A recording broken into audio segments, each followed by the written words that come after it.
तो आज की जो ये हमारी क्लास है, ये क्लास है एनटीए यूजीसी नेट समाज कार्य की। हम तैयारी कर रहे हैं जिसका एग्ज़ाम 20 से 30 सितंबर के बीच में है।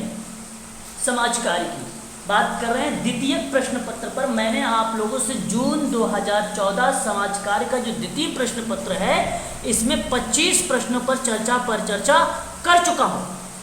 आज मैं 25 क्वेश्चन से आगे बढ़ रहा हूँ। क्वेश्चन नंबर 26 है और आज का ये पहला प्रश्न है कि कार्य केंद्रित समाज कार्य किसके द्वारा विकसित किया गया है। क्या रीड एवं स्टीन का नाम आएगा, कोनार्ड का नाम आएगा, कि ग्लेन का नाम आएगा, कि वाल्डो का नाम आएगा? Sir read. William read. हाँ, विलियम रीड। इनकी पत्नी का नाम बताइए। हाँ, एपिस्टीन लौरा। एपिस्टीन लौरा। ऑप्शन नंबर आपका पहला ही यहाँ पे करेक्ट जवाब हो जाएगा। अच्छा, नाम आप लोगों ने पहली बार सुन रहे होंगे कोनार्ड के बारे में। अच्छा ही है भाई, मैं आपको बता दूँ, ये कोनार्ड वो विद्वान हैं जिन्होंने पुनर्वास में बहुत काम किया, रिहेबिलिटेशन में बहुत काम किया। इनमें सामने आप पुनर्वास लिख लीजिए। पुनर्वास में काम किया इन्होंने, रिहेबिलिटेशन में। तो इन्हीं को परामर्शदाता बोला जाता है। क्या बोला जाता है? परामर्शदाता है ये। पुनर्वास की प्रक्रिया में इनकी भूमिका अहम मानी गई है। भूमिका अहम मानी गई है कोनार्ड की। ग्लेन की बात अगर हम करें तो ये मीट ग्लेन है। इनका नाम पूरा है मीट ग्लेन और ये स्वास्थ्य एवं मानव सेवा एजेंसी के रूप में जाने गए हैं। मतलब एक प्रकार की इन्होंने स्वास्थ्य के संबंध में मानव सेवा प्रोवाइड करा रहे थे, तो एजेंसी के माध्यम से। इसलिए आप लिख लीजिए स्वास्थ्य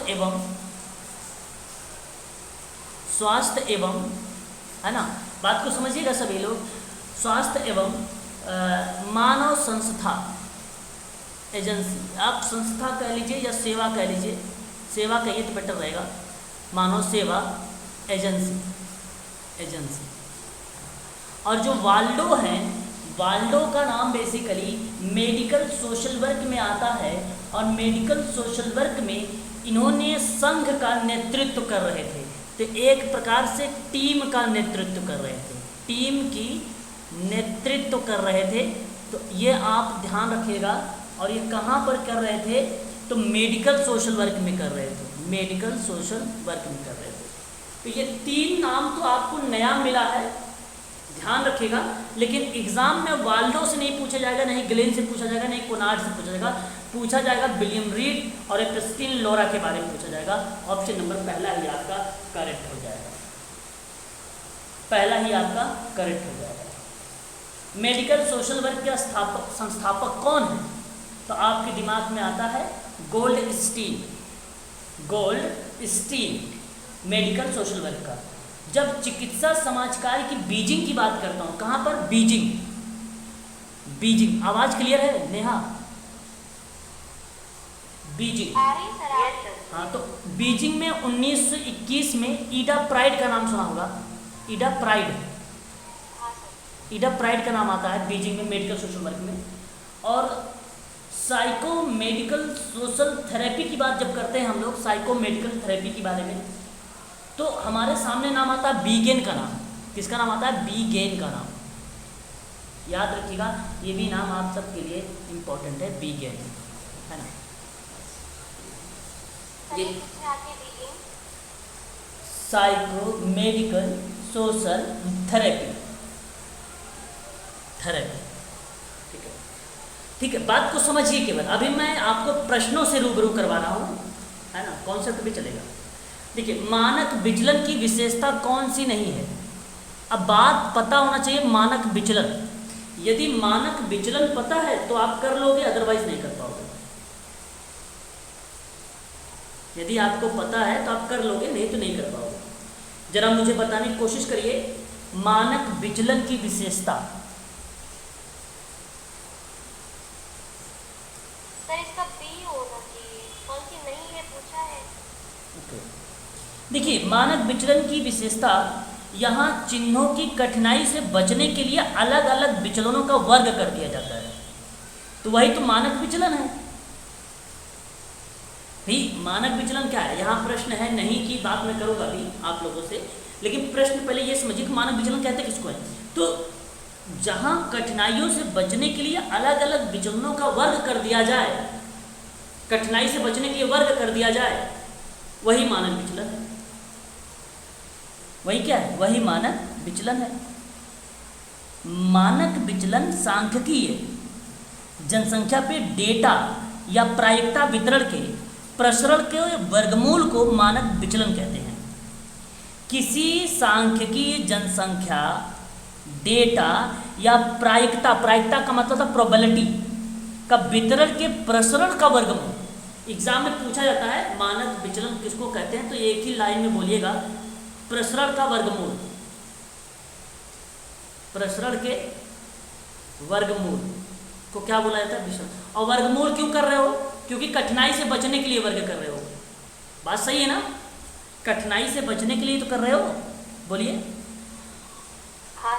बस वही मानक विचलन है। तो इसका सही जवाब क्या होना चाहिए, विचरण का श्रेष्ठ माप होता है, सही है, या प्रतिचयन या उतार चढ़ाव के द्वारा अधिक प्रभावित नहीं होता है, बात ये भी कही, क्योंकि वर्ग करने की वजह से।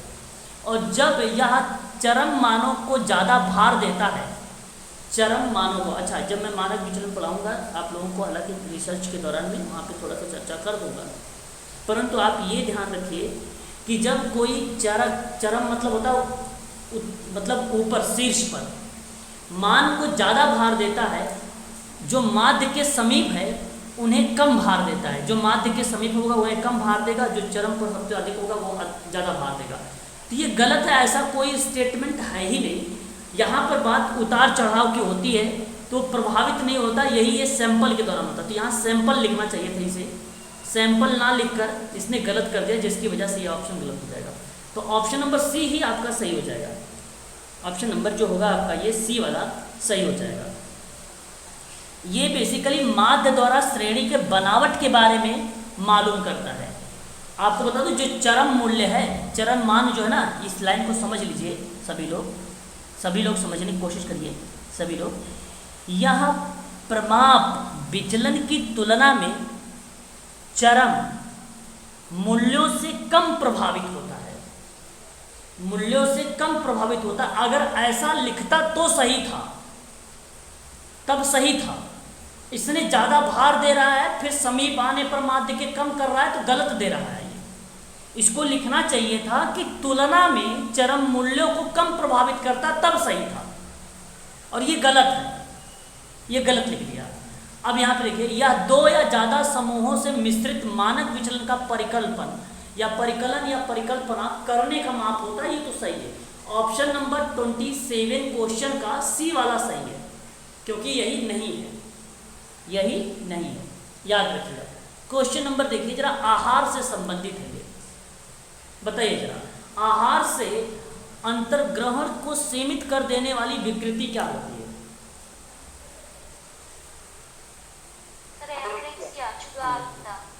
ओके, बुलिमिया किसे कहते हैं? ज्यादा खाना। ओके, मतलब भोजन खाने संबंधी एक गंभीर बीमार है जो अधिक खाना खाने को पहचानता है और वजन बढ़ाने से बचने के तरीकों में को भी ये शामिल करता है। तो मैं कहूँगा कि वो बुलिमिया होता है। बुलिमिया को शुद्ध हिंदी में क्या बोला जाता है? भस्मक रोग। क्या बोला जाता है? भस्मक रोग बुलिमिया को कहा जाता है ना, बुलिमिया को बोला जाता है। तो बुलिमिया बहुत ज़्यादा खाना, खुद को नुकसान पहुंचाना, खुद पर नियंत्रण में कमी, ज़्यादा खाने के बाद उल्टी, बिना सोचे समझे जल्दबाजी से काम करना, लगातार कुछ करने से खुद को रोक ना पाना, ये एक प्रकार का बुलिमिया जैसे शब्दों को रिप्रेजेंट करता है। अब कोई व्यक्ति मिलेगा तो इसका इलाज कैसे करोगे?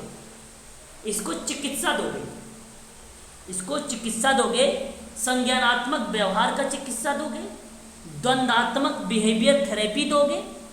नेहा सुन लीजिए, आप पूछ रहे थे ना प्रश्न में थेरेपी कौन कौन सी होती, तो आप समझिए यहाँ पे कि यदि आपको अगर आ गया ऐसा बच्चा, थेरेपी क्या क्या दोगे, इसके लिए व्यवहार चिकित्सा दोगे एक तो संज्ञानात्मक वाला, यदि ये सुटेबल हो रहा तो ठीक है, नहीं तो फिर संज्ञानात्मक चिकित्सा के साथ साथ द्वंद्वात्मक व्यवहार का थेरेपी दोगे, या तो फिर इंटरवेंशन की थेरेपी दोगे, या तो फिर साइको एजुकेशन दोगे, या तो फिर फैमिली चिकित्सा दोगे, या तो फिर व्यवहार चिकित्सा दोगे, है ना। ये सारी चिकित्साएं आप उसको जो है प्रोवाइड कराओगे, इसको थेरेपी के नाम से जाना जाता है। अच्छा, इसके बाद अगर मैं बताऊं आप लोगों से, यही बात समाप्त नहीं होती, इसके लिए हम दवा का भी प्रयोग करते हैं, है ना। इसमें भस्मक के लिए हम जो है दवा का भी यूज़ करते हैं, है ना, याद रखिएगा। तो उदास मन और चिंता के लक्षण को कम करता है वो दवा, वो दवाएं जो है कम करता है। तो उस दवा का नाम क्या है, सेरोटोनिक, क्या नाम है, सेरोटोनिन, रिप्टेक ये दवा है, इनहिबिटर दवा का नाम है। ये बेसिकली क्या करता है, कम करता है, ये क्या करता है, कम करता है, इस दवा का नाम है ना, इस दवा का नाम है। तो इस तरीके से आप इसको समझिएगा। अब आहार को अंतर्ग्रहण को सीमित, सीमित का मतलब कम, यहाँ क्या था, ज़्यादा था, अब यहाँ था कम। तो जरा मुझे बताइए, क्या एनोरेक्सिया नरोसा नहीं सही होगा? यही तो सर बताया ना, डी ऑप्शन बिल्कुल करेक्ट जवाब हो जाएगा आप लोगों का, एनोरेक्सिया नरोसा, यही आपका मैडम सही जवाब ही है ना, आहार के संबंध में एनोरेक्सिया। और यह बेसिकली क्या होता है कि खाने से संबंधित विकार ये भी है जिसमें व्यक्ति अपने वजन और खाने को लेकर चिंताग्रस्त रहता है, और ज़्यादातर ये फीमेल में मिलता है। कारण क्या है भाई, कम खाना, फीमेल लोग तो ज़्यादा से लोग जुड़े हो, बताओ जरा, किसी को मालूम है? नहीं पता भाई, कम खाना, फिटनेस, अरे वाह वेरी गुड, ये बच्चे सही जवाब दिया है, फिटनेस। मतलब फीमेल जो है फिटनेस का बहुत ज़्यादा ध्यान रखती हैं। और हालांकि मत कहिएगा ऐसा किसी बच्चे को कि आपको एनोरेक्सिया नरोसा हो रखा है, कम खाना वगैरह खाते हो, वो बुरा मान जाएगा आपकी बात। लेकिन आप ये समझिए कि ये कम खाने को रिप्रेजेंट करता है, मोटापा वगैरह को कम करने की बात। लोगों को अंदर भय होता है इसलिए कम खाते हैं, तो इसलिए सीमित कर देने वाली जो विकृति होती है यही होता है एनोरेक्सिया, है ना। तो अब आप लोग सर, कम, ये तो फिटनेस के लिए तो हम सोच समझ के करेंगे, ये एनोरेक्सिया में तो वो उसकी अंदर से वो चीज होती है कि वो अरे भाई तुम कहाँ से कहाँ अपने ऊपर लेके चले गए क्या? मेरा कहने मतलब ये नहीं है, ये मैं एक बता रहा हूँ, एक बात बता रहा हूँ, ये तो है ही है अंदर से बात, ये तो है ही है, इसमें कोई दो राय नहीं है ना, इसमें कोई दो राय नहीं है, ये तो अंदर से है ही बीमारी, ऐसी बात नहीं है। परंतु मैं आपसे ये बताने की कोशिश कर रहा हूँ कि एनोरेक्सिया जो नरोसा होता है ये कम खाने को लेकर बताता है, सीमित खाने को लेकर बताता है, ऐसा ये विकार है, ये ऐसा विकार है, ठीक है। तो याद रखिए, आहार संबंधी विकार है जहाँ पे शारीरिक वजन बनाए रखने से इनकार करता है, स्थूलकाय को जाने पर डर जाता है, मतलब एक भारी भरकम शरीर हो जाती है, उससे डरता है व्यक्ति, उसीलिए ये कम खाना वगैरह खाता है बच्चा या व्यक्ति, ठीक है।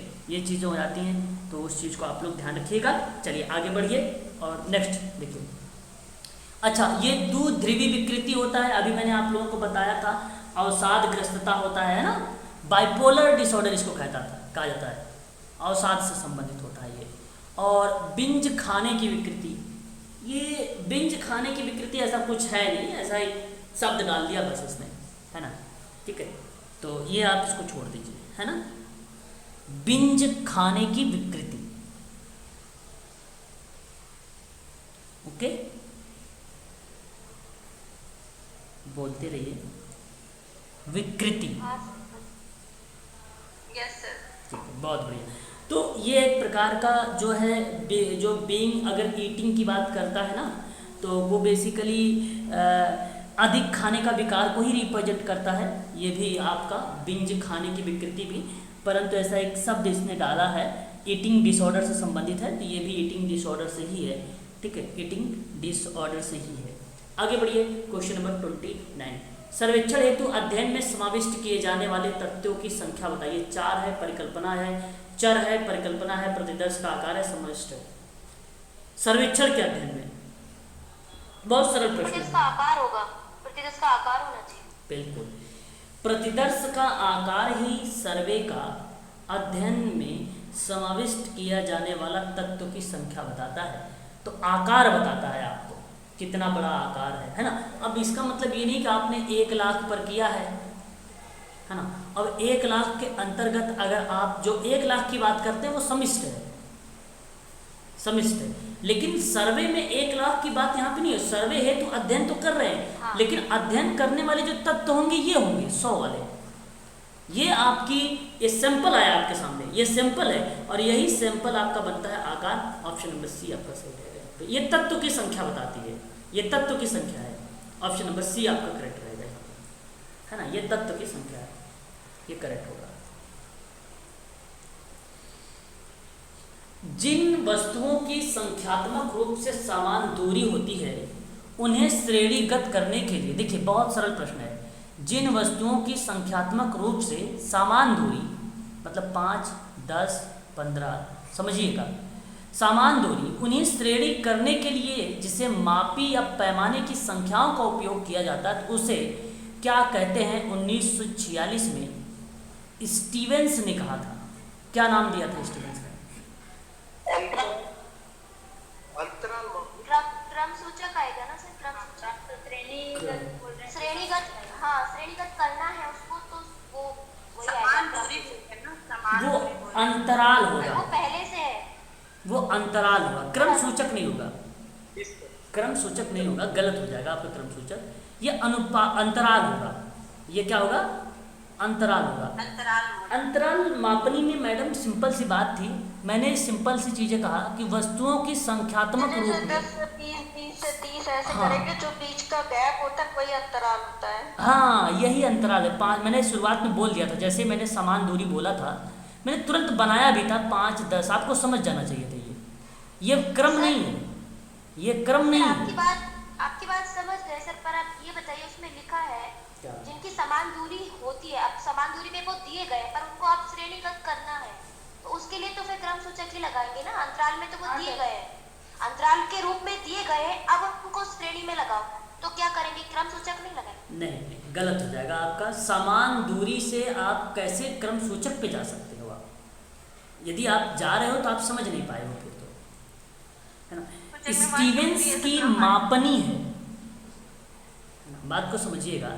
यह एक प्रकार का मापन है और मापन की जब हम बात करते हैं तो ऐसे में आपको ध्यान रखना होगा नामित, क्रम सूचक, अंतराल और अनुपात। ऐसी कंडीशन पे नाम आता है मापन के स्तर और मापनी में हम नाम लेते हैं स्टीवेंस का। स्टीवेंस ने कहा कि जो नामित होता है, जो शाब्दिक होता है, वो बेसिकली नाम से होता है, संख्या से होता है, चिन्ह से होता है। उसने ये बोला था। किसने बोला था नामित को? स्टीवेंस ने कहा। नाम अंजलि आ से आया, बबली बी से आया, सी से चंद्रेश, डी से जो है डिम्पल। ये नाम आ रहे हैं अल्फ़ाबेट, नाम से इन्होंने कहा ये नाम। ये समान दूरी नहीं है नामित, गलत हो गया। क्रम सूचक क्या होता है मैडम? क्रम सूचक और जो है ऑर्डिनल लेवल होता है। ये बेसिकली हम क्या करते हैं, अंक के आधार पे देते हैं, अंक को रखते हैं ध्यान में, वस्तु, घटना, विशेषताओं को ध्यान में रखते हैं और उन्हीं के आधार पे, उनके लक्षण के आधार पे उच्चतम से निम्नतम के क्रम में जाते हैं। हाई लेवल पे किसका नाम नंबर आया है, फिर मान लीजिए किसी का 10 नंबर आया, किसी का 5 आया, किसी का 3 आया, ऐसे हम रखते हैं। इसको क्रम सूचक बोलते हैं। ये समान दूरी नहीं है। यहाँ पे मान लीजिए 5 का अंतर था, यहाँ पे 2 का अंतर आ गया, कहाँ से समान दूरी आप कह सकते हो, है ना। ये गलत हो जाएगा क्रम सूचक, ये समान दूरी नहीं है संख्या का। और जब अंतराल की हम लोग बात करते हैं, जहाँ आपको केवल अंतराल की बात कर रहा है, इंटरनल जो है इंटरवल की बात करता है, तो ये क्रमिक स्तर की जैसा ही तो है। मानता हूँ 2 वस्तु, व्यक्ति, वर्ग के मध्य की बात आप कर रहे हो, ठीक है, लेकिन समान दूरी तो लिख दिया हूँ। अब समान दूरी आपको क्या बताती है? मध्यमान बताती है, मानक विचलन बताती है, सांख्यिकी बताती है, महीना बताता है, दिन बताता है, वर्ष बताता है, घंटा बताता है, मिनट बताता है। यह अंतराल मापने का उदाहरण है, ये अंतराल मापने का उदाहरण है। वर्ष, महीना, सप्ताह, घंटे, ये सारा, तो ये आपका अंतराल होगा, ये आपका क्या होगा, अंतराल सर होगा। समान, वैसे समान दूरी की बात, जो समान बिंदु समान दूरी पर होते हैं, तो ये तो अनुपात मापने में भी लिखा हुआ है। अनुपात मापनी क्या होता है ये भी सुन लीजिए। देखिए, अनुपात मापनी में बेसिकली हम देखते हैं इसमें रेशियो की बात करते हैं। अब यहाँ पर रेशियो में हम ये देखते हैं एक व्यक्ति दूसरे व्यक्ति से कितना उसके गुण अलग हैं, कितने गुणों में वो उच्च है, कितनी गणितीय प्रक्रिया में वो उच्च है, गुणा जोड़ भाग घटाने का प्रयोग कर रहा है तो कितना है, तो वो सारी चीज़ें हमें देखने को मिलती है अनुपात में। हम एक रेशियो निकाल, मैंने कहा कि राम जो है श्याम से 10% आगे है, तो 10% आगे है, या शाम का दुगना है राम, तो दुगना का मतलब हम सिंपल सी बात करते हैं कि अगर शाम का 20 नंबर है, राम दुगना है तो 40 हो जाएगा। तो ये रेशियो हमने निकाला है, ये रेशियो का अनुपात हम बताते हैं, अनुपात मापने का। ये समान अंतर नहीं होता है, समान दूरी का अंतराल नहीं होता है। साफ शब्दों में ये चारों तो मैंने आप लोगों को PDF भी प्रोवाइड किया है नेहा। अगर ऐसे सरल प्रश्नों को गलत करोगे तो बहुत कमज़ोर अभी आपको मापने में उसको आप पढ़ने की कोशिश करो। ऑप्शन नंबर आपका C करेक्ट रहेगा। यहाँ पे अंतराल मापने केवल एक शब्द था, समान दूरी, और यही रिप्रेजेंट करता है अंतराल को। बस अंतराल, समान दूरी अनुपात क्रम सूचक नामित को नहीं रिप्रेजेंट करेगा, याद रखिएगा। ये आपका 110% सही है सवाल। बात करिए क्वेश्चन नंबर 31 के बारे में कि लाभार्थियों की वर्तमान समस्या जिस प्रकार से वे उसका अनुभव कर रहे हैं का मूल्यांकन क्या होगा। हेतु विज्ञानी रोग निदान, चिकित्सात्मक रोग निदान, गत्यात्मक रोग निदान, सामाजिक रोग निदान। क्या बोलना चाहेंगे 31 का, बताओ नेहा। सर हेतु विज्ञानी लग रहा है। हेतु रोग बेसिकली क्या होता है, समुदाय में गुणात्मक शोध करता है, जिसको नृजाति आप लोग नाम लेते हो। हाँ, तो ये तो नहीं बड़ी है, घटना दिखा। ये आपका नहीं हुआ। लाभार्थियों की वर्तमान समस्या किस प्रकार से, जिस प्रकार से वे उसका अनुभव कर रहे हैं उसका मूल्यांकन कर रहा है, तो ये नृजाति या हेतु विज्ञानी रोग निदान में नहीं होगा। अच्छा, चिकित्सात्मक रोग निदान बीमारी, चोट, स्थिति की पहचान की प्रक्रिया है, इसलिए ये भी नहीं होगा। लाभार्थियों की वर्तमान समस्या जिस प्रकार से है वे उसका अनुभव कर रहे हैं, वह मूल्यांकन है गत्यात्मक रोग निदान। वर्तमान में सेवार्थी की समस्या पर काम करता है, ये गत्यात्मक रोग निदान। ऑप्शन नंबर C करेक्ट है। सामाजिक रोग निदान साहित्य को उत्कृष्ट बताता है, मैरी रिचमंड का नाम आता है सामाजिक रोग निदान में। साहित्य में उत्कृष्ट है, तो मैरी रिचमंड ने सोशल डायग्नोसिस किताब लिखा था सन 1917 में। ऑप्शन नंबर C करेक्ट है।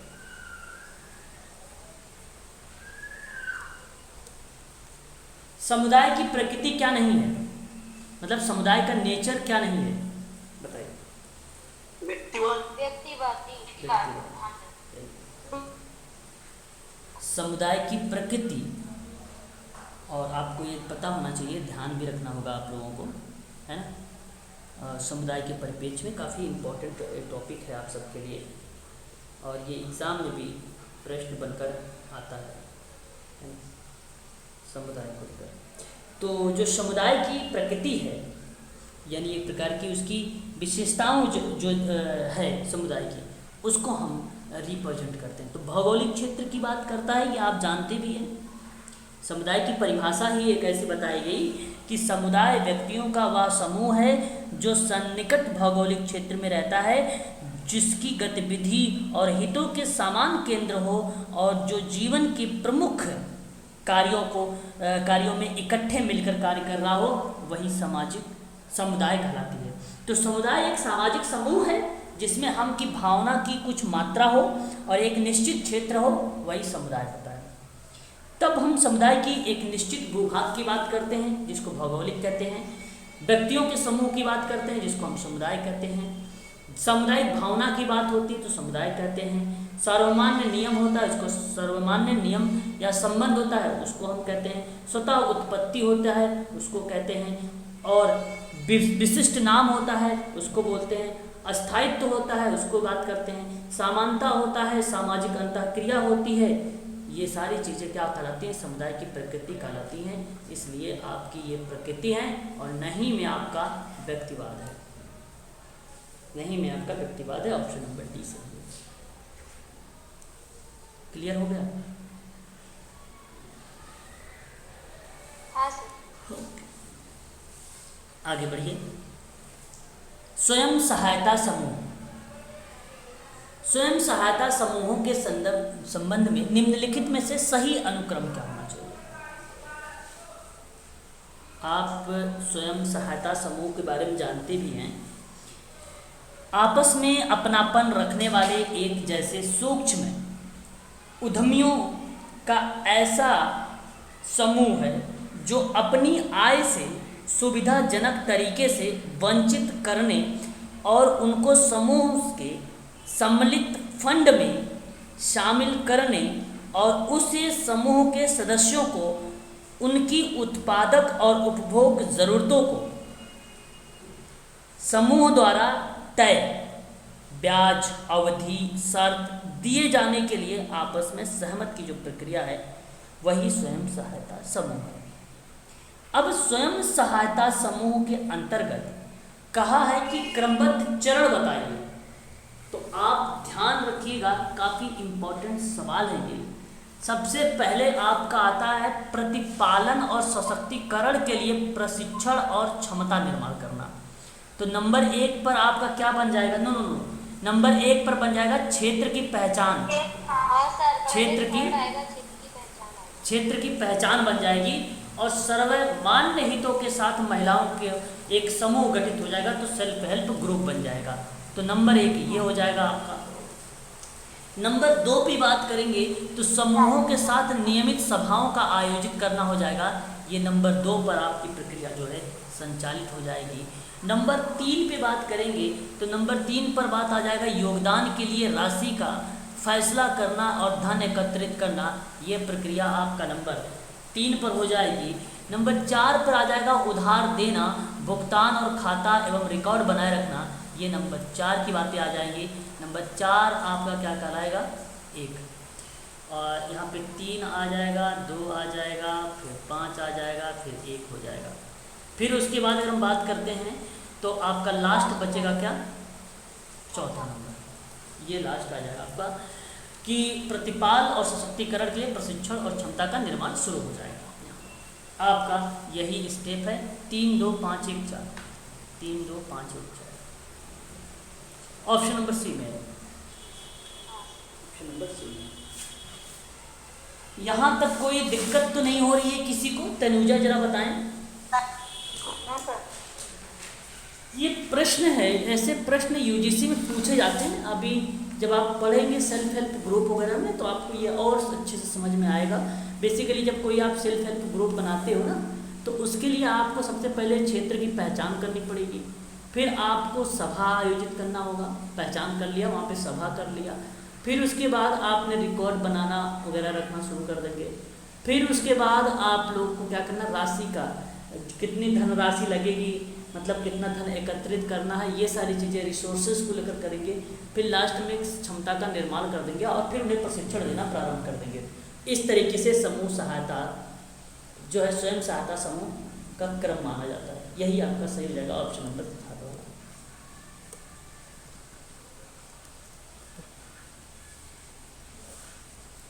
मनोसक्रिय औषध के प्रभावों का अध्ययन करने के लिए कौन से 2 चरों का उपयोग किया जाता है? बात को बहुत अच्छे से समझने की कोशिश करिएगा आप सभी लोग, है ना।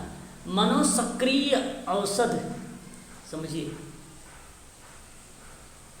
मनोसक्रिय औषध के प्रभावों का अध्ययन करने के लिए ए लग रहा है। हाँ प्रभावों का अध्ययन, देखिए यहाँ पे 2 वेरिएबल का उपयोग किया जा रहा है, सामाजिक स्थिति और परिवार की भूमिका। दूसरा मादक द्रव्यों की मांग में कमी और उसकी आपूर्ति में कमी। मादक द्रव्यों की विशेषता, देखिए अगर हम विशेषता की बात करें तो क्या यहाँ पे मांग की कमी आ जाएगी, और उन्हें अगर हम बात करें तो प्रयोग करने वाली विशेषताएं, तो उन्हें प्रयोग। तो ऑप्शन नंबर सी तो सही लग रहा है, पहला तो दूसरा हट गया। तो जो मनोसक्रिय औषध के प्रभावों का अध्ययन कर रहा है उसमें विशेषताओं में सारी चीज़ें इन्वॉल्व हो गई, है ना। विपणन और मादक द्रव्य माफिया की भूमिका, गलत जवाब है आपका A B D, option number C सही है आपका। ठीक है, ऑप्शन तो वैसे नंबर, थोड़ा सा डिस्क्राइब कीजिए ना, समझ में आया ये विशेषताएं कैसे हो जाएंगी।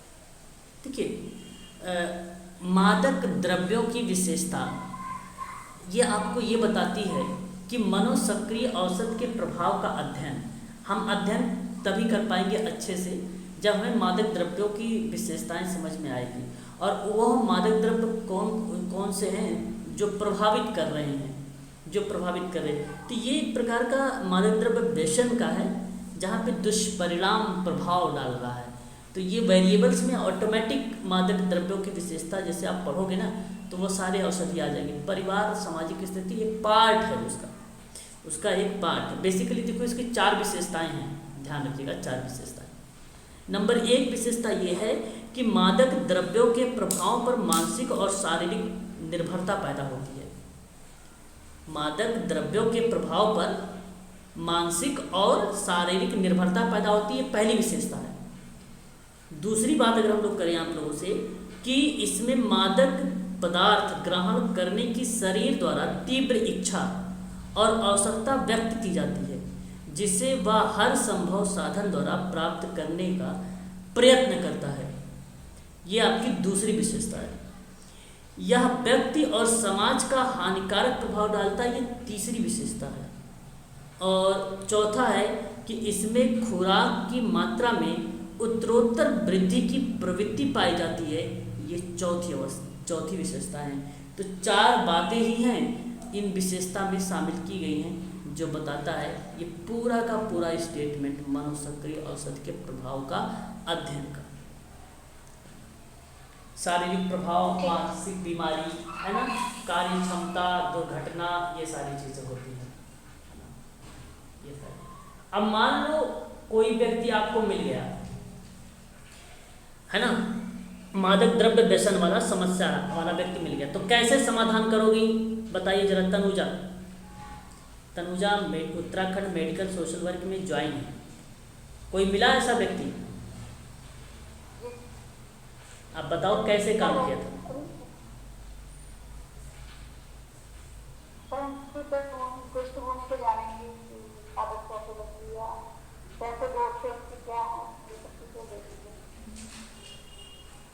चलो मैं बताता हूँ, मेरी बात सुनो। अब आपको मिलेगा तो क्या बोलना। देखिए आप जानते हैं मादक द्रव्य व्यसन समस्या के समाधान के लेकर सुझाव जो है भारत सरकार ने देश में नशा निषेध की नीति लागू की है, और इस नीति को और सक्रिय रूप से निभाना चाहिए सरकार को, और सक्रिय रूप से देश में ऐसा प्रभावकारी कानून बनाना चाहिए जिसके द्वारा मादक द्रव्यों को चोरी छिपे बेचने वालों को कठोर दंड दिया जाए। आपने नाम सुना होगा, भारत का एक राज्य है जिसका नाम है बिहार, जिसमें बंद कर दिया गया है ड्रग्स वगैरह और मादक द्रव्य टेक्निकल क्या बोलते हैं शराब वगैरह को बंद कर दिया गया, लेकिन चोरी छिपे आज भी वहाँ पे बेचते हैं लोग। तो उनको क्या कर देना चाहिए, उनको कठोर से कठोर सजा देनी चाहिए। दूसरी बात, मादक द्रव्यों के प्रयोग को कम करने के लिए स्वास्थ्य वर्धक पेय पदार्थों का उत्पादन बढ़ाया जाना चाहिए। तो अब तनुजा मैडम उसे ना स्वास्थ्य वर्धक पेय पदार्थों के संबंध में उसकी काउंसलिंग करना है आपको। नशीली पदार्थों की तस्करी रोकने के लिए अंतर्राष्ट्रीय समझौता होना चाहिए, जिससे सभी देश अपने अपने क्षेत्र में इस अमानवीय और घृणित व्यवसाय पर नियंत्रित रखे। इस तरीके की चर्चा आपको मीटिंग्स में करनी चाहिए, मिनट्स में करना चाहिए आपको, और सरकार के द्वारा व्यापक सर्वे या सर्वेक्षण करके आयोजित करके नशीली दवाओं से प्रभावित व्यक्तियों के संबंध में विभिन्न प्रकार के आंकड़े तैयार करने चाहिए। इस तरीके से पता चलता है मनोसक्रिय औषधि के प्रभावों के अध्ययन के बारे में। हॉस्टल हो, जलपान गृह हो या नाच घर हो, या आप नाच घरों को शराब के विक्रय के लाइसेंस पर प्रतिबंध लगा देना चाहिए। आपने नाम सुना होगा, बार वगैरह का नाम सुना होगा, वहाँ पे बेसिकली ये सारी चीज़ें होती रहती हैं, उसको रोक लगा देना चाहिए। और नशीली दवाओं के सेवन से दुष्परिणामों से समाज के प्रत्येक व्यक्ति को दूरदर्शन और पत्र पत्रिकाओं द्वारा परिचित कराया जाना चाहिए। हालांकि आप लोगों ने देखा होगा टीवी में जैसे ही कोई मूवी वगैरह चलती है या कुछ भी चलता है सीरियल वगैरह, तो अगर कोई स्मोकिंग करता है तो लिखा हुआ नीचे आता है no smoking, no take liquor. इस तरीके से आपने लोगों देखा ही नहीं देखा है, लिखा हुआ मिलता है ना टीवी वगैरह पे? नहीं मिलता है, नहीं देखा? अच्छा देखा, फिर ठीक है। तो इस तरीके का एडवर्टाइज करना चाहिए, बहुत अच्छी बात है, बहुत बढ़िया है, ये कर तो ही है। और भी चीज़ें थोड़ा सा सक्रिय रूप से करना चाहिए। मादक पदार्थों की तस्करी करने वालों को कठोर दंड देना चाहिए। मादक पदार्थों के व्यसन के पीड़ित लोगों को उपचार करने के लिए मनोवैज्ञानिक और स्वास्थ्य केंद्रों की स्थापना करना चाहिए। ये सारा एक प्रकार का क्या है, उसका इलाज या उसका निवारण कर सकते हैं हम लोग। ठीक है, ऑप्शन नंबर आपका सी सही रहेगा यहाँ पे। ठीक है नेहा मैडम, याद रखिएगा। बात करते हैं मानसिक स्वास्थ्य में एनजीओ तथा अलाभकारी संगठन की भूमिका। एनजीओ का मतलब ही होता है अलाभकारी, नॉन गवर्नमेंट ऑर्गेनाइजेशन की भूमिका के महत्व के संबंध में निम्नलिखित में से कौन सा सत्य नहीं है? क्या मनोचिकित्सा तथा अन्य प्रशिक्षित कर्मियों की भारी कमी? क्या आप बताना चाहेंगे कि जो मानसिक स्वास्थ्य है एनजीओ की भूमिका के महत्व के संबंध में क्या ये स्टेटमेंट असत्य है या सत्य है कि मनोचिकित्सकों तथा अन्य प्रशिक्षित कर्मचारियों की भारी कमी है? तो सही लग रहा है सर, कमी तो रहती है। ये कमी तो रहती है, बिल्कुल ये स्टेटमेंट सही है। दूसरा है अलाभकारी संगठन के लिए पर्याप्त सरकारी धन की उपलब्धता। पर्याप्त धन है क्या? नहीं, ये गलत है सर। यही गलत हो गया, पर्याप्त धन नहीं है। लागत प्रभावी रणनीतियों तथा हस्तक्षेपों की कमी है और लोगों के जागरूकता का अभाव है, ये बात भी सही है। ऑप्शन नंबर बी करेक्ट है। 35 का बी करेक्ट जवाब है, ऑप्शन नंबर यहाँ पर। औद्योगिक विवाद अधिनियम के अंतर्गत औद्योगिक विवादों का निपटारा करने के लिए पदाधिकारियों का अनुक्रम बताइए जरा। मैंने पढ़ा रखा है आप लोगों को, बहुत बढ़िया सवाल है ये आप सबके लिए। औद्योगिक विवाद अधिनियम है ये। संकर्म समिति आ जाएगा सर, बी ऑप्शन हो जाएगा 2, 3, 1, 4। अच्छा, ये आपको बताना है मैडम कि अधिनियम के अंतर्गत औद्योगिकी विवाद निपटारा करने को प्राधिकारियों का अनुक्रम बताना है। तो आप अनुक्रम कैसे लगाए? पहले वाली बात नहीं, ये देखो सुलह बोर्ड है, जो सुलह बोर्ड है 1967 में है, ये आया था। उस समय औद्योगिक विवाद को लेकर ये बात कर रहा था। सकर्म समिति की बात अगर हम लोग करते हैं तो ये 1947 में आया था। सुलह अधिकारी की बात करते हैं तो 1947 में ये भी आया था। कोर्ट ऑफ इंक्वायरी 1967 में ये भी आया था। ऐसे तो ये क्वेश्चन गलत होना चाहिए, एग्जैक्ट डेट सर वो ये प्रोसेस का पूछ रहा है, अनुक्रम पूछ रहा है कि पहले क्या आएगा। तो पहले संकल्प समिति आएगी ना, जो लोग साथ में काम करते हैं, फिर सुलह अधिकारी को इन्वॉल्व करेंगे, उसके बाद सुलह बोर्ड आएगी, फिर कोर्ट आएगा। देखिए सुनिए, तो 2, 3, 1, 4 वो सुनिए। देखिए, औद्योगिक विवाद का निपटारा करने में प्राधिकारियों का अनुक्रम है ना, ये बेसिकली आपको बताता है सबसे पहले संकर्म समिति। हालांकि ये औद्योगिक विवाद अधिनियम है जिसके अंतर्गत न्याय संगत, उचित और शांतिपूर्वक ढंग से निपटारा करने के लिए यह एक प्रकार का अधिनियम लाया गया था, है ना। तो ऐसे कंडीशन पर आप सभी लोग ध्यान रखिएगा, सभी बच्चे।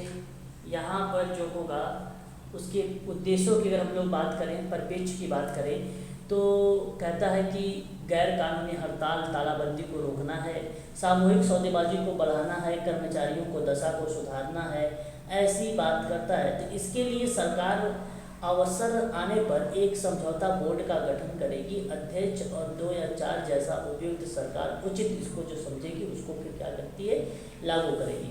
परंतु यहाँ पे अगर मैं आप लोगों से बात करूँ तो आप लोग उसको क्रम इस तरीके से लगाइएगा। सकर्म समिति थी जो 1947 में लाया गया, फिर उसके बाद अगर हम बात करते हैं तो सुलह अधिकारी थी जो 1947 में लाया गया। फिर उसके बाद अगर हम लोग बात करते हैं तो क्या हमारा आएगा, हमारा क्या आ जाएगा, हमारा आ जाएगा सुलह बोर्ड आ जाएगा। फिर उसके बाद लास्ट में हमारा क्या आ जाएगा, कोर्ट ऑफ इंक्वायरी। तो ये आपका क्रम सही रहेगा। तो जहाँ आपने 2, 3, 1, 4 लगाया है यही ऑप्शन सही है। किस ऑप्शन में? सर कोर्ट ऑफ इंक्वायरी कब आया सर? 1947 है या 1967 है सर? 67 में 67। ठीक है, ऑप्शन नंबर आपका बी वाला करेक्ट हो जाएगा। ठीक है, बी करेक्ट आ रहा है।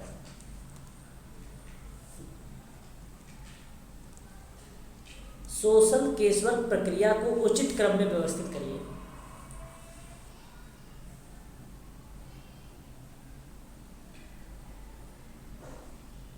सर ए हो जाएगा। C sir. C, okay okay okay. Sir D. देखिए पहले अंतःग्रहण आता है, फिर शोध होगा, फिर निदान होगा, फिर उपचार होगा। उपचार लास्ट में होगा। डी तो बिल्कुल नहीं होगा मैडम, है ना। उपचार ये भी था, उपचार ये भी था, लेकिन उपचार से पहले निदान आता है। और निदान होगा कब, जब खोज। तो मैंने बताया भी था ना, तथ्यों के आधार पे खोज करते हैं हम लोग, कारणों के आधार पे खोज करते हैं, तब निदान होता है। तो पहले तो खोज करोगे तभी तो निदान होगा, ये पार्लियामेंट ने कहा था। तो इसलिए ऑप्शन नंबर आपका ए वाला सही रहेगा। अंतःग्रहण एक प्रकार की भर्ती ही होती है, ठीक है, अंतःग्रहण। सामाजिक क्रिया पद्धति के अनुक्रमित चरण का हो सकता है, बताइए।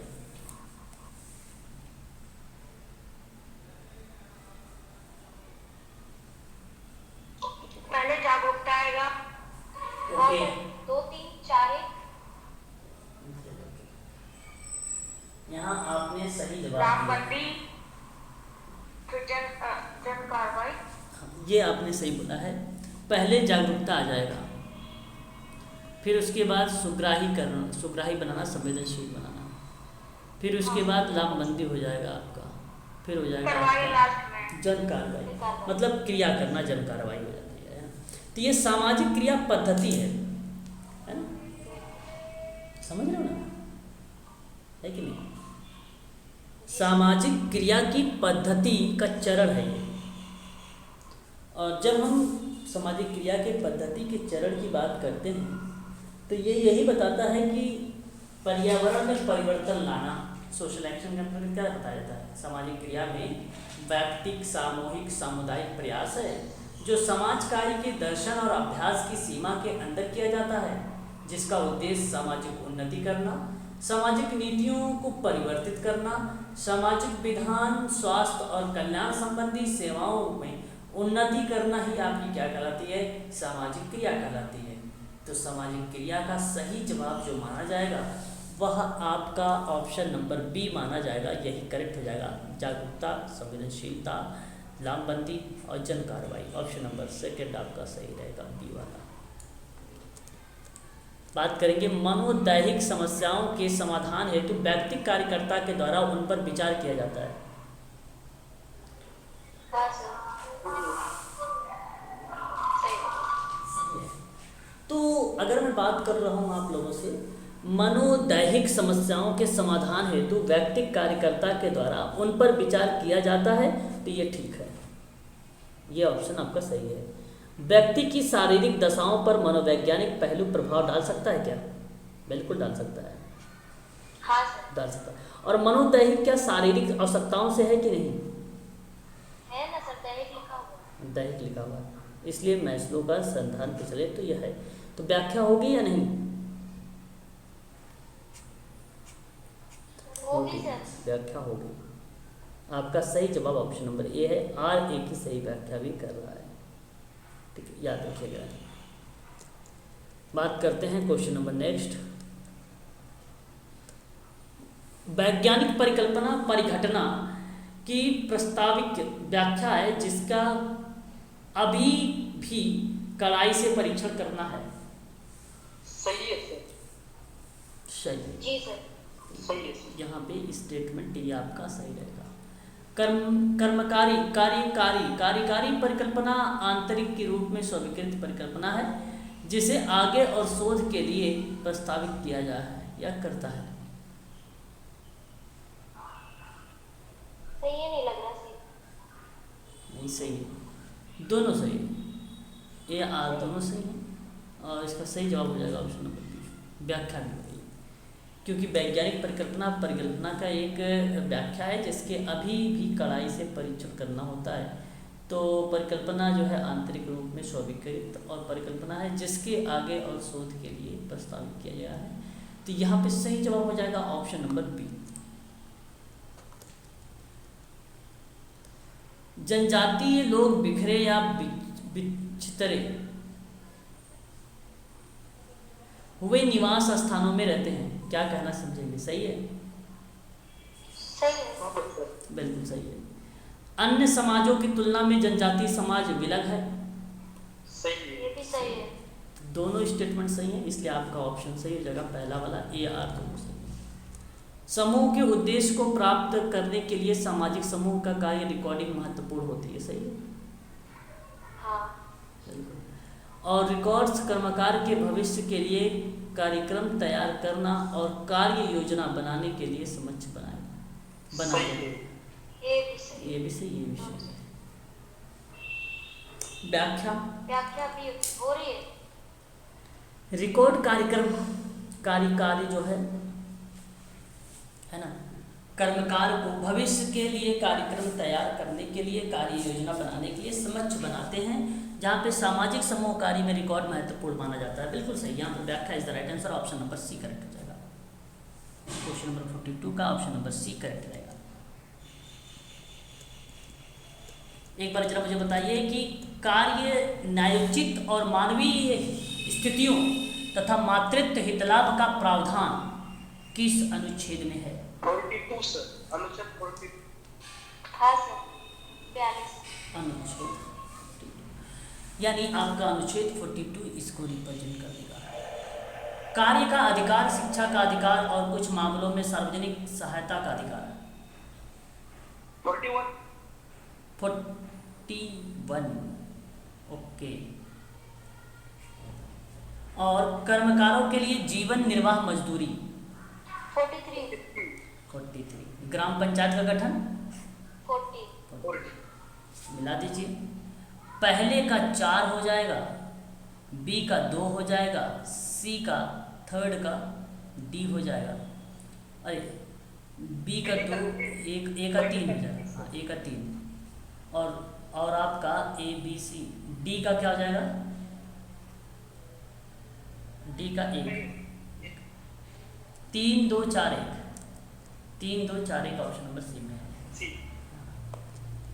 निम्नलिखित में से आप चयन करिए जरा सूची। न्यूनतम मजदूरी अधिनियम 26। अरे न्यूनतम मजदूरी अधिनियम 1948 होता है, 26 होता है, 19 का 3rd हुआ। 61। प्रसूति अधिनियम 61 हो जाएगा, तो यानी 4 हो जाएगा। बगान अधिनियम 1951। हाँ सर। 1951 किसमें है? बी, सेकंड में। और डी में आपका व्यवसाय बचा कौन सा? 1926। हाँ सर, ये 1926। कौन सा ऑप्शन गया? 3 4 2 1, 3 4 2 1 ऑप्शन नंबर बी है ना, बी सही है। जरा मुझे बताइए क्वेश्चन नंबर 45, ये एक प्रकार से कौन सा गलत सम्मिलित किया गया है? देखिए NITUC के बारे में मैंने आपको पढ़ा रखा है कि all India trade union Congress, हमें बताना है कि कौन सा गलत है। ये CPM से गलत है, ये नहीं उससे मैच करेगा, पहला ही गलत। INTUC तो कांग्रेस है, तो सही है। BMS बीजेपी गलत। CITU, देखिए ये जो BMC है, BMS जो है ना, ये भारतीय मजदूर संघ है। इसकी स्थापना दंतोपंत ने 23 जुलाई 1955 में किया था। ठीक है। और यहाँ पे अगर हम बात करते हैं centre of India trade union, इसकी बात कर रहा हूँ, ये आपका CPI गलत है, सॉरी जो सही है CPI सही है। सर ये क्या है, समझ नहीं आ रहा। ये बेसिकली जो है ऑल इंडिया ट्रेड जो यूनियन कांग्रेस है, ये किस चीज़ से संबंधित है इससे पूछा गया है ना। मैं आपको रिपीट करता हूँ, समझने की कोशिश करिएगा। All India trade union Congress ये रिप्रेजेंट करता है कम्युनिस्ट पार्टी मार्क्सवाद को, कम्युनिस्ट पार्टी CPM। एक मिनट जरा होल्ड रखना, एग्जाम में पूछ लिया जाता है इसकी स्थापना कब हुआ कब नहीं हुआ, तो आप याद रखिएगा अखिल भारतीय मजदूर संघ कांग्रेस की स्थापना ये हुआ है। और यहाँ पे इसके संस्थापक लाला लाजपत राय, नारायण मल्हर जोशी है ना, दीवान चमन लाल, ये इनका नाम हमें देखने को मिलता है अखिल भारतीय मजदूर संघ कांग्रेस में, ठीक है। तो मैं कहूँगा ये तो CPM, जो CPM दिया हुआ है कम्युनिस्ट पार्टी मार्क्सवादी को दिया है, लेकिन ये मार्क्सवादी इसमें यहाँ पे अगर होना चाहिए था कांग्रेस, भारतीय राष्ट्रीय मजदूर संघ कांग्रेस होना चाहिए था, तो वो आपका सही तरीके से रिप्रेजेंट हो जाता, या एक प्रकार से वो उसको हम लोग करेक्ट मान लेते हैं, वो सही हो जाता है आपका, है ना। ये आपका फिर करेक्ट हो जाता है ऑल इंडिया ट्रेड वाला, याद रहेगा आप लोगों को, इसमें कोई दिक्कत तो नहीं। या तो आपको मैं बताऊं यहाँ पे होना चाहिए था श्रम मंत्रालय, या तो क्या होना चाहिए था श्रम मंत्रालय होता तो भी आपका सही हो जाता। क्या होता श्रम मंत्रालय, तो भी आपका ये सही मान लिया जाता, लेकिन श्रम मंत्रालय नहीं इसलिए गलत हो गया यहाँ पर। अच्छा, अब हम बात करते हैं आगे। आपने नाम ये भी सुना होगा INTUC, मैंने इसके बारे में आप लोगों को शायद मैं पढ़ा रखा हूँ। TUC नहीं बताया सर, नहीं बताया है, वो सर वीडियो में था, नहीं बताया। एक अच्छा चलो कोई बात नहीं, आप सुन लो, कोई बात नहीं है, सुन लीजिए। तो ये नेशनल इंडियन, इसको क्या बोलेंगे, Indian national trade union Congress, clear हुआ। ये बेसिकली क्या होता है, Indian national trade union Congress है ये, और इसकी स्थापना 3 मई 1947 हुआ था, 1947 हुआ। सरदार वल्लभ भाई पटेल थे, सरदार वल्लभ भाई पटेल थे। तो Indian national trade union Congress, या इसी का नाम है राष्ट्रीय मजदूर कांग्रेस, एक श्रमिक शाखा है, इसके सामने श्रमिक शाखा है ना। और देखो यहाँ पे कांग्रेस लिखा हुआ है, ये सत्य है, जिसका लक्ष्य था देश की मजदूरों की दशा में सुधार करना, उसको समानता का अधिकार दिलाना था। ये basically Indian national trade union Congress था, ये सत्य है, इसमें कोई दो राय नहीं है कि ये गलत है आपका, ये स्टेटमेंट आपका सही है। आगे अगर बात करते हैं तो आपने नाम सुना ही होगा भारतीय मजदूर संघ, है ना। तो ये आप सब, हाँ ये आप लोगों ने सुना भी होगा, और इम्पोर्टेंट चीज़ें भी हैं, ये सारी हमें स्किप नहीं करनी चाहिए। ये सबसे बड़ा केंद्रीय श्रमिक संगठन है, सबसे बड़ा केंद्रीय श्रमिक संगठन है ये। और यहाँ पे देखो बीजेपी लिख दिया है, बीजेपी लिख दिया है ना, आप जानते भी होंगे भारतीय जनता पार्टी, परंतु ये आपका गलत है, यहाँ पे इसको लिखना चाहिए था श्रमिक संगठन है ये, या इसको लिखना चाहिए था एक, या कि केंद्रीय श्रमिक संगठन है ये। इसकी स्थापना भोपाल में महान एक विचारक थे जिनका नाम था दंतोपंत ठेंगड़ी, स्वतंत्रता सेनानी लोकमान्य बाल गंगाधर तिलक के जन्म दिवस पर इसकी स्थापना की गई थी 23 जुलाई 1955, 23 जुलाई 1955, यह आपका करेक्ट हो जाएगा।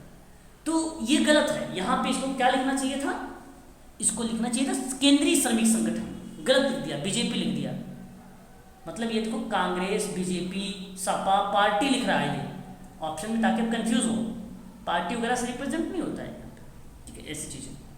अच्छा आगे बात करते हैं, तीसरा आपने नाम सुना ही होगा centre of India trade union.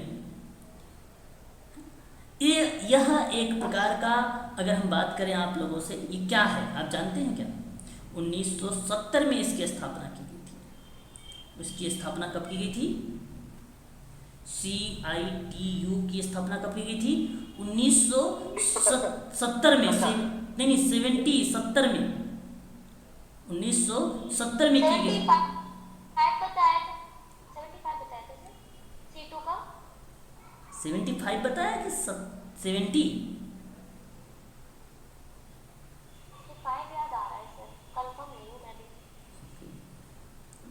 Okay नहीं 70 लिख लीजिए, 70। तो ये एक प्रकार का था, यहाँ पे संस्था था, इसको याद। मैं आपको बता दूं, ये प्रश्न में आपसे इसलिए पूछा गया, बेसिकली ये कह रहा था आप लोगों से कि श्रमिकों के हक के लिए जो कार्य करती है ट्रेड यूनियन, ये सवाल जानते हो किस टाइप का था? कि श्रमिकों के हक का जो कार्य करती है ट्रेड यूनियन, भारत में जो श्रमिक संघ है उनका संबंध कौन सी राजनीतिक दल से है? ये प्रश्न था, ये प्रश्न था। तो अभी आपको मैं बता दूं, आप मेरी बात को एक बार ध्यान से सुन लीजिए, मैं एक बार रिपीट कर रहा हूं दोबारा से। BMS इसकी स्थापना 27 जुलाई 1955 को, राजनीतिक पार्टी की बात करेंगे तो भारतीय जनता पार्टी है, भारतीय जनता पार्टी से संबंधित है ये। दूसरी अगर हम बात करते हैं यहाँ पर INTUC के बारे में, INTUC के बारे में, Indian national trade union Congress है, जिसकी स्थापना 3 मई 1947 को हुआ था। इसका राजनीतिक जो संबंध है वह है इंडियन नेशनल कांग्रेस से, इंडियन नेशनल कांग्रेस से। समझ में आ रहा है नेहा? तनुजा मैडम बताइए। आ रहा है। और जो तीसरी बात है ऑल, यहाँ पे अगर हम बात करते हैं all India trade union Congress है, इसकी स्थापना 1920 में हुई है। इसका राजनीतिक पार्टी जो है कम्युनिस्ट पार्टी ऑफ इंडिया है। क्या है?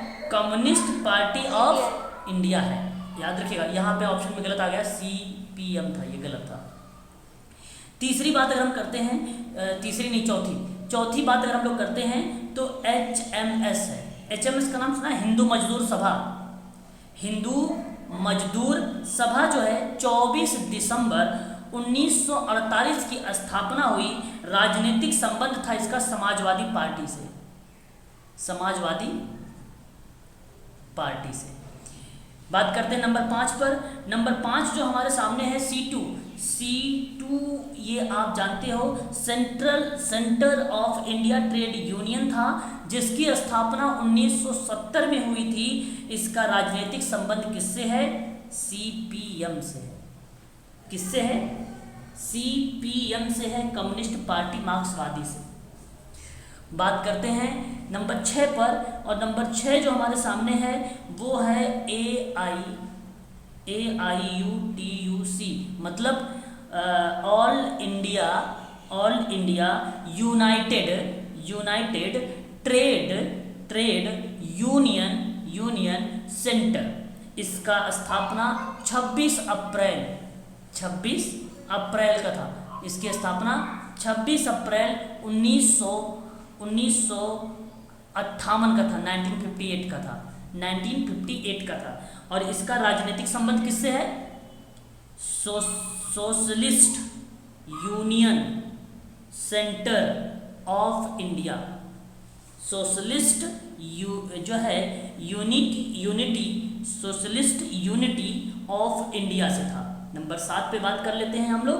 नंबर 7 है आपके सामने सेवा का नाम सुना है? सेवा एग्जाम में प्रश्न पूछता भी है सेवा से। हाँ सर, ऐसी भी। हाँ, सेवा की स्थापना, इसको बोला जाता फुल फॉर्म में, और सेवा को सेल्फ यूनाइटेड वुमेन एसोसिएशन। इसकी राजनीतिक कोई संबंध नहीं है। इसका अगर हम बात करते हैं, इसकी स्थापना 1972 में है। 1972 में सेवा की स्थापना की गई है। एक आपके सामने 8वें नंबर पे आता है AICCTU आता है, और याद रखिएगा all India central council of trade union होता है। इसका पूरा नाम क्या है? All India centre council of trade union होता है, और इसकी स्थापना 1989 में हुआ था, 1989 1889 में हुआ था। और यह जो पार्टी से संबंधित है वो संबंध है communist party of India. Communist party of India से संबंधित है ये, कम्युनिस्ट पार्टी ऑफ इंडिया से संबंधित है। और एक आपने नाम सुना ही होगा, उसका नाम है 10 नंबर पर आता है UTUC, जिसको कहते हैं यूनाइटेड ट्रेड यूनियन कांग्रेस, जिसकी स्थापना 1949 में हुआ था। इसका संबंध राजनीतिक बात करते हैं क्रांतिकारी समाजवादी पार्टी से है, क्रांतिकारी समाजवादी पार्टी से है। और एक लास्ट आप लिख लीजिए जिसका नाम आप लोगों ने सुना भी होगा, NFN, बताओ याद है किसी को? नहीं sir,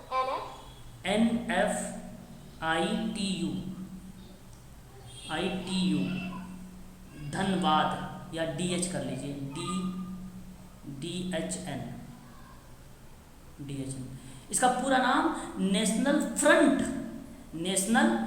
front of Indian trade union है धनबाद।